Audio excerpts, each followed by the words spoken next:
बच्चों ये एक्सरसाइज 1.3 वास्तविक संख्याएं का कह रहा है। पहला नंबर जो क्वेश्चन है इसमें टोटल जितने भी क्वेश्चन है ना, टोटल को अपरिमेय संख्या प्रूफ करना है। परिमेय संख्या और अपरिमेय संख्या के बारे में हम और डिस्कस करेंगे आगे के चैप्टर में बहुत डिटेल में, लेकिन सबसे पहले अभी हम सिर्फ इसको ये जो प्रूफ करना है कि यह अपरिमेय संख्या है, इस बात को प्रूफ करने के लिए क्या करते हैं ना कि इसको हम विरोधाभास जो विधि होता है जिसको कॉन्ट्राडिक्शन मेथड कहते हैं, इस मेथड का यूज करते हुए इसको सिद्ध करेंगे। इस मेथड में क्या होता है कि हमको प्रूफ करना है कि यह अपरिमेय संख्या है, लेकिन हम मान के चलेंगे कि यह एक क्या है, परिमेय संख्या। तो मान लेते हैं कि लिख देंगे माना √5 एक परिमेय संख्या है। ये प्रूफ करना है कि हमको कि यह क्या है, अपरिमेय संख्या, लेकिन इसको हम मान के चलते हैं परिमेय संख्या √5 को। और जब भी कोई संख्या परिमेय होता है ना, तो वह p/q के फॉर्म में रहता है। इसको हम a/b भी मान सकते हैं। और ये जो a और b होता है ना, वह सह अभाज्य गुणनखंड होता है उसका, मतलब कि उसका और कोई फैक्टर नहीं हो सकता है। परिमेय संख्या जो होता है जब भी हम उसको फ्रैक्शन में लिखेंगे तो वो एक सिंपलेस्ट फॉर्म में रहता है, यानी कि दोनों जो अंश और हर है ना, उसका जो फैक्टर होगा वह सह अभाज्य होगा। तो यहाँ लिख देंगे जबकि √5 एक अपरिमेय संख्या है, तो इसलिए √5 बराबर a/b लिख सकते हैं। √5 जब परिमेय संख्या है तो इसको हम मान लिए a/b, जहां a और b एक पूर्णांक है। ये क्या है, एक पूर्णांक है, और इसका जो गुणनखंड है ये सह अभाज्य के रूप में भी है। अब जब यह a/b के फॉर्म में हो गया तो इसको हम ये भी लिख सकते हैं, b को इधर भेज दे, √5b बराबर a लिख सकते हैं। इसको क्रॉस मल्टीपल कर दिए, b के साथ √5 को मल्टीप्लाई कर दिए और a हो गया। दोनों तरफ स्क्वायर करते हैं, लिख देंगे दोनों तरफ वर्ग करने पर, जब दोनों तरफ वर्ग करेंगे ना, ये हो जाएगा √5b का स्क्वायर और ये हो जाएगा a का स्क्वायर। तो √5 का स्क्वायर हो जाएगा 5b² बराबर a²। 5b² बराबर a² आ गया। अर्थात हम ये भी लिख सकते हैं कि जो 5 है, ये 5 है ना मल्टीप्लाई में, इसको हम डिवाइड में इधर ला के इसको हम a² को डिवाइड भी कर सकते हैं। ये पूरा पूरा कट जाएगा क्योंकि इसका मल्टीप्लाई के बराबर है a²। तो हम ये भी लिख सकते हैं कि इसलिए 5 a² का 5 a² को विभाज्य करता है।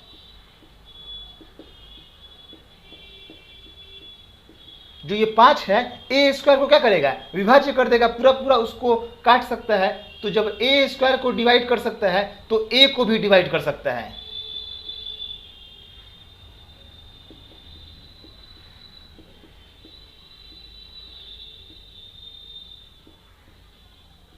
जब a² को विभाज्य करता है तो a को भी विभाज्य कर देगा। अगर मान लेते हैं कि यहां पर हम लिख दिए 3x² लिख देते हैं और यहां पे लिख देते हैं 27, कोई स्क्वायर लिख दे, 6 का स्क्वायर लिख दे रहे हैं, 6 का स्क्वायर, तो 3 जो है यह 6 को भाग लगा देगा पूरा पूरा। 3 से अगर 6² में हम भाग देंगे ना तो पूरा पूरा कट जाएगा। तो जब 6² में पूरा पूरा भाग लग जा रहा है तो 3 से 6 में भी हम चाहे तो भाग दे के पूरा पूरा इसको विभाज्य कर सकते हैं। तो वही बात यहाँ पे भी है, जब 5 a² को विभाज्य कर दे रहा है तो 5 जो है कि वह a को भी पूरा पूरा विभाज्य कर सकता है। तो इसी बात को हम लिख दें यहाँ पर, और इसको हम मान लेते हैं यहाँ पर इक्वेशन 1 मान लेते हैं। अब क्या करते हैं नेक्स्ट स्टेप में कि यहाँ जो a² है, a² की जगह पे हम एक वैल्यू अलग मान लेते हैं 5c। यहाँ 5 है ना, तो 5 के ही फॉर्म में इसको हम मानते हैं। लिख देंगे यहाँ पे कि माना a बराबर 5c। a बराबर क्या मान लेते हैं, 5c। तो लिख देंगे 1 से, यह जो 1 है ना, यहाँ पर हम देखते हैं कि 5b² बराबर, और a की जगह पर कितना पुट कर सकते हैं, 5c और उसका स्क्वायर। एक बार हम इसको दोनों तरफ स्क्वायर करके वैल्यू निकाल रहे हैं कि a जो है वह 5 से विभाज्य हो जा रहा है। अब ध्यान दीजिएगा, जब यह 5b² बराबर और a की जगह पर क्या मान ली है, 5c, क्योंकि हम इसको भी कॉमन निकालेंगे कि b का भी जो है कि गुणनखंड 5 हो सकता है। इस बात को निकालने के लिए हम यहाँ मान लिए a बराबर 5c, तो 5c यहाँ पर रख दिए एक जगह पर, तो ये 5b स्क्वायर और 5c का स्क्वायर ये हो जाएगा 25c स्क्वायर। तो 5 से जब हम भाग कर देंगे तो b स्क्वायर बराबर, ये 5 से जब भाग कर देंगे 25 में तो हो जाएगा 5c का स्क्वायर। 5 से भाग कर दिए, इसका मतलब कि 5 जो है वह b स्क्वायर को भाग लगा दे रहा है। जैसे यहाँ 5 था वह a स्क्वायर को विभाजित कर दे रहा था, वैसे ही यहाँ जो 5 है ना, इसको हम और सजा के लिख दे तो ऐसे भी लिख सकते हैं 5c स्क्वायर बराबर b स्क्वायर, इसी फॉर्म में। तो लिख देंगे कि यहाँ पर कि 5 b स्क्वायर को विभाज्य करता है, तो यहाँ पे लिख देंगे यहाँ पे चूंकि, तो इसलिए 5 जब b स्क्वायर को विभाज्य कर रहा है तो 5 जो होगा वह b को भी क्या करेगा, विभाज्य करेगा।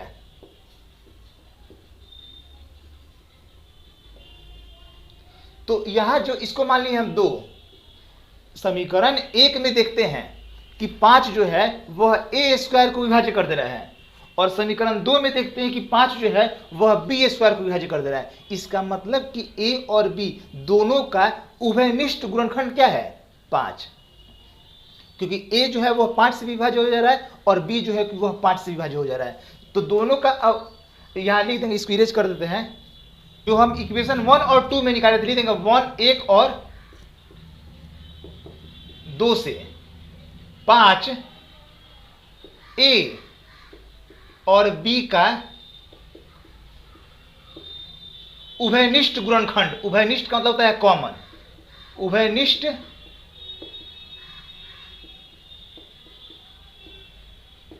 गुणनखंड है। जो 5 है वह a को भी विभाज्य कर दे रहा है और 5 जो है वह b को भी विभाज्य कर दे रहा है, यानी कि a और b का उभयनिष्ठ गुणनखंड क्या है, 5 है। तो इसलिए हमारा यह मानना गलत है कि 5 रूट 5 एक परिमेय संख्या है। हमारा यह मानना गलत हो जाएगा। कब गलत होगा, जब 5 जो है कि कोई भी परिमेय संख्या का ना जो उभयनिष्ठ गुणनखंड निकल जा रहा है, तो इसका मतलब कि a और b सह अभाज्य नहीं है, और जब सह अभाज्य नहीं है, जब इसका कॉमन 5 निकल जा रहा है, तो ये जो होगा कि वह क्या होगा, परिमेय संख्या नहीं होगा। इसलिए रूट 5 एक, जब परिमेय संख्या नहीं है, हमारा मानना जब गलत है कि यह परिमेय संख्या है, तो रूट 5 क्या हो जाएगा, अपरिमेय संख्या, अपरिमेय संख्या है। यही जो होगा कि हमारा रिक्वायर्ड, ये मतलब कि ये जो क्वेश्चन नंबर 2 है, कह रहा है कि सिद्ध करे कि 3 + 2 रूट 5 एक अपरिमेय संख्या है। यहां दे दिया है नंबर 3 + 2 रूट 5, तो वही बात यहां पे भी करेंगे, लिख देंगे माना 3 + 2 रूट 5 एक परिमेय संख्या है। इसको हम क्या मान लिए, परिमेय संख्या मान लिए। तो इसलिए 3 + 2 रूट 5 बराबर a बटा b हो जाएगा, जहां a और b एक पूर्णांक है। ये जब परिमेय संख्या है तो इस परिमेय संख्या को हम मान लिए a बटा b, और a और b क्या हो गया, एक पूर्णांक हो गया। ये भी एक लाइन जोड़ सकते हैं कि b is not equal to 0, तो सही रहेगा। अब यहां जो आया है 3 + 2 रूट 5 इक्वल टू a बटा b, तो हम लिख सकते हैं इस तरह से 2 रूट 5 इक्वल टू a बटा b, और ये जो प्लस में 3 है इसको हम दूसरे साइड में लेके जाएंगे तो क्या हो जाएगा, माइनस में हो जाएगा 3, a + b, और ये जो प्लस था वो आ गया क्या, -3 हो गया। लिख देंगे कि चूंकि a और b एक पूर्णांक है, a और b क्या है, एक पूर्णांक है, तो इसलिए a बटा b -3 एक परिमेय संख्या होगा, एक परिमेय संख्या है। ये जब ना क्योंकि परिमेय संख्या का अंतर जो होता है वो भी परिमेय संख्या होता है। तो a बटा b जो है कि अगर a और b एक पूर्णांक है और ये पूर्णांक भी है और क्या है, एक परिमेय संख्या है, तो a बटा b -3 क्या होगा, एक परिमेय संख्या होगा। तो इसलिए 2√5 भी क्या होगा, जब यह परिमेय संख्या हो गया तो 2√5 भी क्या होना चाहिए, परिमेय संख्या होना चाहिए।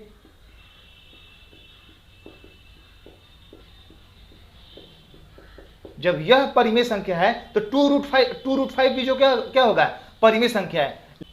लेकिन 2√5 एक अपरिमेय संख्या है। यह क्या है, एक अपरिमेय संख्या है। जो 2√5 है यह होना चाहिए परिमेय संख्या है, क्योंकि a बटा b -3 एक परिमेय संख्या है, तो 2√5 भी एक परिमेय संख्या होना चाहिए। लेकिन 2√5 क्या है, एक अपरिमेय संख्या है। इसलिए हमारा मानना गलत है कि 2√5 एक परिमेय संख्या है। यह हमारा मानना गलत है। लिख देंगे यहाँ पे कि इसलिए 2√5 एक अपरिमेय संख्या है। जब परिमेय नहीं है तो क्या है, अपरिमेय संख्या है। तो इसलिए 3 + 2√5 भी जो क्या होगा, 3 + 2√5 एक अपरिमेय संख्या है। सिर्फ क्या किए हैं कि 3 + 2√5 को पहले हम मान लिए a बटा b, और a और b क्या है, एक पूर्णांक है। और ये जब पूर्णांक है तो 3 को हम लेते हैं a बटा b के तरफ। तो जब a बटा b जो है कि यह एक पूर्णांक है तो a बटा b -3 क्या होगा, एक परिमेय संख्या होगा। जब a बटा b -3 जब यह परिमेय संख्या है तो 2√5 भी परिमेय संख्या होना चाहिए। लेकिन ऐसा बात तो है नहीं। जब 2√5 अपरिमेय हो गया तो 3 + 2√5 भी क्या होगा, अपरिमेय संख्या होगा। क्वेश्चन नंबर 3 में टोटल 3 क्वेश्चन दिए हुए हैं और तीनों को प्रूफ करना है कि यह अपरिमेय संख्या है। इस बात को प्रूफ करना है। तो जो सबसे फर्स्ट नंबर क्वेश्चन है 1/√2, इसको प्रूफ करना है कि यह एक अपरिमेय संख्या है। तो मान लेते हैं, माना 1/√2 एक परिमेय संख्या है। इसको हम मान लिए एक परिमेय संख्या है, तो इसलिए 1/√2 = a बटा b। जब परिमेय संख्या है तो क्या हो जाएगा, यह a बटा b, जहां a और b पूर्णांक है और b ≠ 0। a और b क्या है, एक पूर्णांक है। फिर क्या करते हैं कि ये हो जाएगा b = √2a। लिख सकते हैं b में 1 से मल्टीप्लाई करेंगे तो b, और ये हो जाएगा √2a। दोनों तरफ वर्क करने पर, जब दोनों तरफ हम वर्क करेंगे तो ये हो जाएगा b² और ये हो जाएगा 2a²। √2 का स्क्वायर 2 और a का स्क्वायर a²। इसको हम मान लेते हैं यहाँ पर 1। और ध्यान दीजिएगा जब 2 है मल्टीप्लाई में तो 2 से हम b² में डिवाइड कर सकते हैं। लिख देंगे यहाँ पे 2b² को विभाज्य करता है। यह आप लिख देंगे, चूंकि 2b² को विभाज्य करता है इसलिए 2b को भी विभाज्य करता है। जब 2b² को विभाज्य करता है तो 2 किसको विभाज्य करेगा, b को भी विभाज्य करेगा। अब क्या करते हैं, लिख देंगे माना b = 2c। यहां पर 2 के फॉर्म में है ना, तो इसीलिए 2c मान लेंगे। लिख देंगे 1 से। अब b के जगह पर हम कितना रख देंगे, 2c। तो यहां पर 2c का स्क्वायर बराबर 2a का स्क्वायर, और ये हो जाएगा 4c का स्क्वायर और 2a का स्क्वायर। यानी कि जब 2 से हम भाग कर देंगे तो हो जाएगा a² बराबर 2c²। जब 2 से भाग कर दिए तो 2c² हो गया। तो इसका मतलब कि 2a² को विभाज्य करता है। जो 2 है वह ए स्क्वायर को विभाज्य करता है, तो इसलिए 2 ए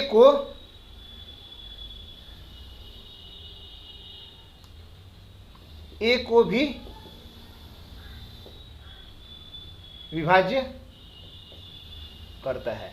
जब 2 जो है ए स्क्वायर को विभाज्य कर दे रहा है, तो 2 किसको विभाज्य कर देगा? ए को भी क्या कर देगा? विभाज्य कर देगा। तो ध्यान दीजिएगा, 1 में और 2 में हम देखते हैं कि 2 बी स्क्वायर को विभाज्य कर दे रहा है, 2 जो है वह ए को विभाज्य कर दे रहा है, 2 बी को भी विभाज्य कर दे रहा है, 2 ए को भी विभाज्य कर दे रहा है। इसका मतलब कि ए और बी में उभयनिष्ठ संख्या 2 मिल जा रहा है। लिख देंगे कि चूंकि ए और बी का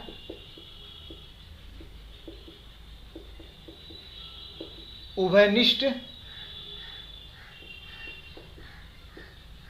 गुणनखंड 2 है, ए और बी दोनों को 2 विभाज्य कर दे रहा है, लिख देंगे इसलिए 1/√2 परिमेय संख्या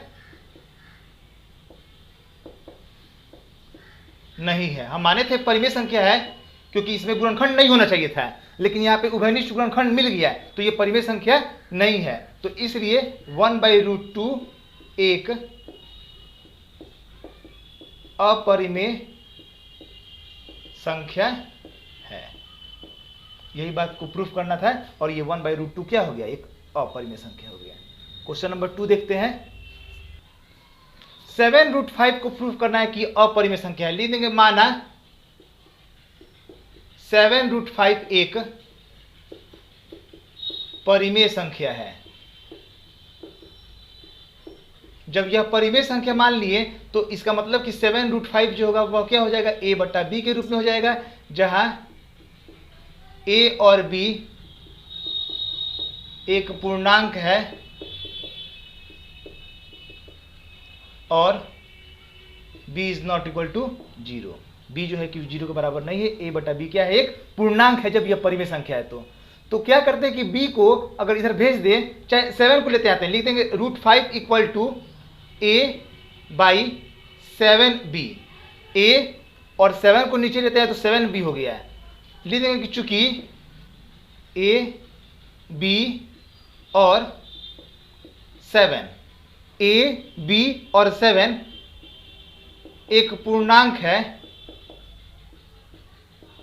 जब यह एक पूर्णांक है तो इसलिए जब यह एक पूर्णांक है तो √5 क्या होगा? एक परिमेय संख्या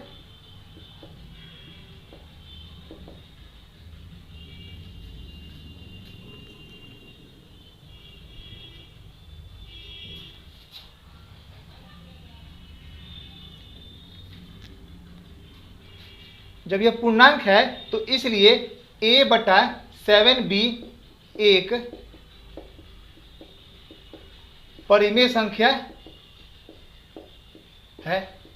जब यह एक पूर्णांक है, a, b और 7 एक पूर्णांक है, तो ये क्या होगा? परिमेय संख्या होगा।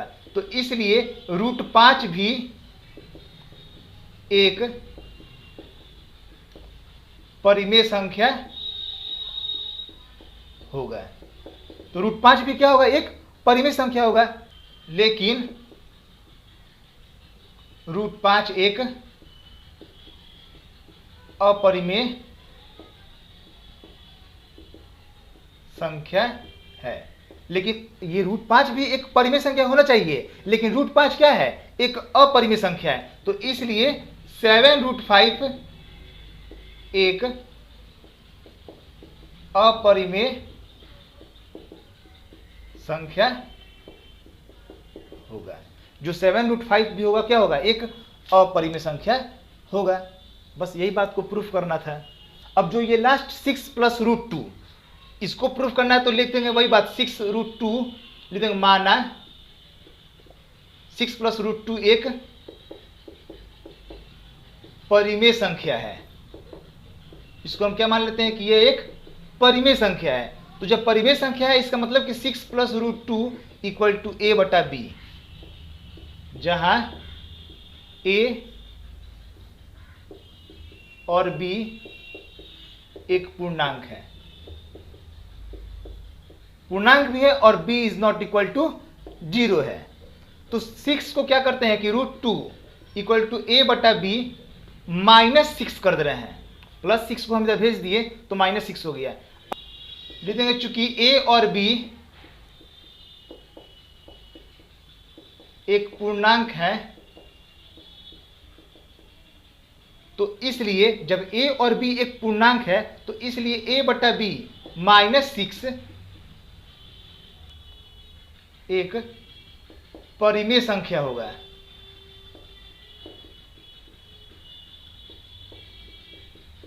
जब a और b एक पूर्णांक है तो a बटा b -6 क्या होगा? परिमेय संख्या होगा। तो इसलिए √2 भी एक परिमेय संख्या होगा। जब ये परिमेय संख्या है तो √2 भी एक परिमेय संख्या है, लेकिन परंतु √2 एक अपरिमेय संख्या है।